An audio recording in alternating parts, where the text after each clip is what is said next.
Hello everyone. Well, it's been a dramatic kind of last few days. This is May the 6th of 2023, and 2 days ago, or rather should I say in the middle of the night of the 4th, an evacuation notice was issued for the town as a large wildfire was threatening on the outskirts of town to the southeast, blowing northwest. Obviously, this sounds like it's going to go through the town. Before that, I'd done what many people were doing and had a look to see if I could see the fire at all. I went to one of my favourite little lookout places and found there was a few people there had the same idea as me. But I set up the camera, and as you'll see, some shots I took of the trees bursting into flame along the burn line. And every now and again, these trees would catch, and it was, I don't know, like a firework almost. They would just boof right into flame. Flames would shoot many feet into the air above the tree, and then all of a sudden they would be fizzling away into nothing, and then you were left with just a lot of smoke. The reason for this is we've had an exceptionally dry spring.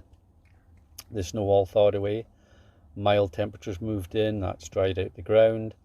None of the foliage has got going in the forest. The trees themselves are barely greening up, and you're left with a lot of under foliage from last year that is tinder dry, and a lot of conifers that are also starved of water, and their needles are really dry, and yeah, the fuel is everywhere. So you get one little spark of ignition somewhere, somebody throws a cigarette into the bush, sometimes there's a lightning strike. It can be any number of things that triggers it. 90% of the time it is a human caused fire though, according to the fire people. And yeah, boof, this recipe for a good fire takes off. And one such fire threatened us and has now thrown us into limbo. We're currently holed up in a hotel in Leduc, which is just south of Edmonton. It's about an hour away from Drayton, where I stay, and that drive normally, like I said, takes an hour. Well, we left Drayton along with everybody else, it seemed. We were all on the road. Just over 7,000 people decided to evacuate and follow the orders, which is great to see. But it made long lineups on the roads, and every intersection was nose to tail.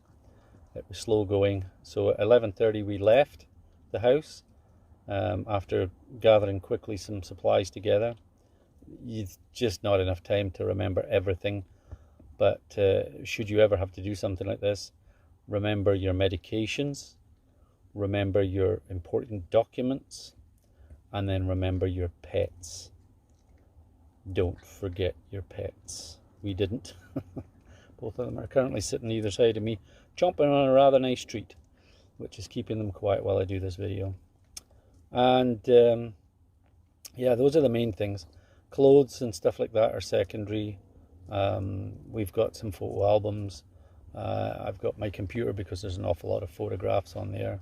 Needless to say, I've got my cameras with me as well, but I couldn't take everything.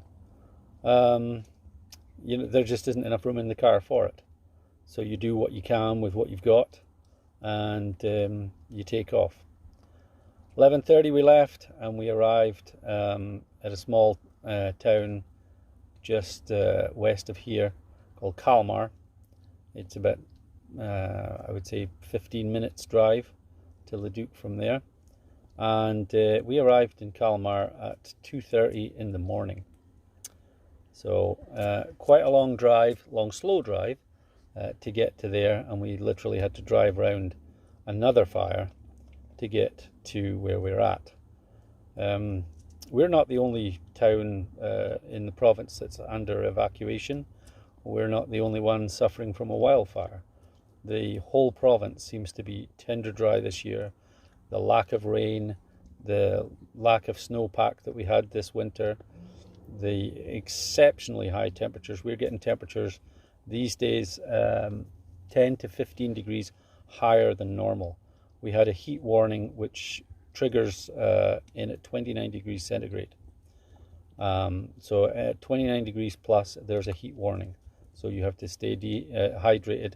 You have to stay out of the sun in the midday. All those kind of good things. And we've already had one of them. We don't get those until July. So that's just how weird and wonderful the weather is being right now. The other bad thing is, with the hot, dry weather, I mean really dry weather, we have this persistent wind. Another recipe ingredient that is not going down too well with the firefighters. And yeah, so the guys are out there doing the best they can. Guys and gals, let's not be sexist about it. There are a bunch of women out there doing just as much work as the men. And so far, according to the TV, as of this morning, there has been no structural damage done to the town yet. And we will just have to stay tuned to find out if we're going to be allowed back into the town anytime soon. We're not allowed back in yet, but it looks like we could be allowed back in. We're hoping for Monday, but that really is weather dependent. The other nice thing that we heard yesterday was the town doesn't have any power now. The power lines have been disrupted. So before we get invited back to our homes, no doubt the electric company will have to go in there and restore power. I mean, there's literally no point in going back in if there's no power, because nothing's going to be working. So we can stay here in the hotel for several more days if need be. And we're not doing too bad. We've got a nice room, and the hotels all around are booked solid. A lot of people left. There are other evacuees that are here with us as well from other towns that have been evacuated. Small towns like Entwistle, Evansburg were evacuated before us. The whole town of Edson, which is slightly bigger than us, was evacuated out towards Hinton though, and Jasper. Way up north there are fires in the bush up there affecting native townships and peoples. Some have lost their homes, everything is gone. We've been lucky enough down this area so far not to have lost any significant structures, but like I said, with the wind going the way it is, with the hot dry temperatures, who knows. All you can hope is that the firefighters can steer the fires round the townships and the houses and things, and stay safe while they're doing it. There's already been one helicopter crashed, but the pilot was okay, minor cuts and bruises. Miraculous bit of video that was on the TV showing you that. So yeah, they're not only fighting in a dangerous situation, they're being put in a hazardous situation and doing long hours. Mistakes happen. Maintenance may be cheaped out on. You don't know what's going on. They're just trying to put fires out as best they can, and sometimes things go wrong for them.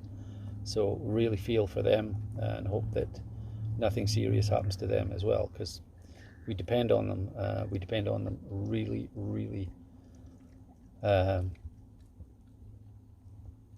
Yeah, really a lot. So I don't know where I'm going with that thread there. An immense amount of gratitude to them. And yeah, so this is where we're at as of May the 6th. Currently just walked the dogs around the neighbourhood. It's a nice neighbourhood here. Bit of green grass for the doggies to go on. And we're just a few minutes away from a nice big Walmart, so we can top up on any supplies that we're missing out on. Like I didn't have any pajamas, but I remembered my cameras, but not the pajamas. That tells you something about me, I think, more than. But you know, you've got 30 minutes. You think about it yourself. You've got 30 minutes right now. What are you going to put in the car? And you've got a limited amount of space. Just think to yourself. It's not an easy thing to do. And every day you're away, you're sitting there watching the news and you're praying for, you know, good results and good news, and in the back of the mind you're just wondering, you know, what if, you know, what if the fire gets in the town and starts wiping out houses, and you get back and your house is gone. So anything you forgot is lost, you know. You know, fridges and freezers and things like this don't have any sort of value per se, but all your mementos of your childhood, your parents, your family and stuff like that can all be wiped out, and that's really, really hard on people. So yeah, it's a very stressful time. Sleeping whenever we can. Now we've got a room. We spent the first night actually in the car in Kalmar. I was just too tired to carry on driving. Been up all day, as you'd imagine, and I knew we were safe, so we holed up in a parking lot and had a nap there. Really, we didn't really sleep that well, but yeah, so far we're doing okay. We're sort of kicking into a bit of a routine. The pets are not, unfortunately, are not allowed in the hotel, so I make a point of coming out here and sitting with the doggies for a while after a walk and stuff, and like I said, they get a wee treat to keep the little chomping jaws going. Last thing I want them is to start exercising their jaws on the furniture in the car.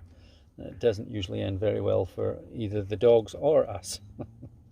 So yeah, got to keep your chin up, and hopefully everybody else is going to come through this well as well. As usual, at the end of all these kind of things, there will be a multitude of questions, there will be inquiries, there will be lessons learned, there will be mistakes found. We've already discussed this amongst us, that the evacuation notice itself wasn't worded very well. You know, could have been a bit better. You know, Edmonton puts out the alerts based on what feedback they're getting from the ground, so I don't know how it all works out, but a little bit of a tweak to things like that, and also the fact that some people left the town yesterday. When you get told there's a 30-minute evacuation notice and you find out people left nearly 24 hours later, what's going on, you know? I don't know. That these are things that people can talk about and make provisions for in the future. But for now, that's what happened, and this is where we're at. An unforced holiday as such, with a lot less sightseeing. Yeah, a lot less sightseeing than you would do normally on a holiday. We're basically just going from nap to meal to nap to meal, and then incessantly gouging news feeds as much as we can. People from around the town have got some webcams and things going. They're reporting various things. Rumours get going. Somebody said that the Tim Hortons had burnt down and the UFA had burnt down, and this is unfounded. And I don't know why people are getting a kick out of this. They're just idiots. You should stop spreading information unless they know it's true. It's not good for anybody's blood pressure or stress levels. There's enough to deal with without having to deal with that nonsense. But it's humankind. Some people are assholes and they can't be fixed. There you go. So that's where we're at. Not the brightest video I've ever done, but part of the life of me living in central Alberta, and yeah, family is safe and well, and that's the main thing. And I got 2 little happy pups. So there you go. From inside my car in a parking lot behind the hotel in Leduc. Signing off for today. I might do another one of these videos, possibly with an update on what happened post-fire, showing some damage and change the landscapes, because these fires are going to carry on for over a month, I would think. Yeah, there'll be a lot of changes. Okay, folks. Take care. Signing off. Thanks for watching. Here's a few fire pictures for you before I go though. Thank you.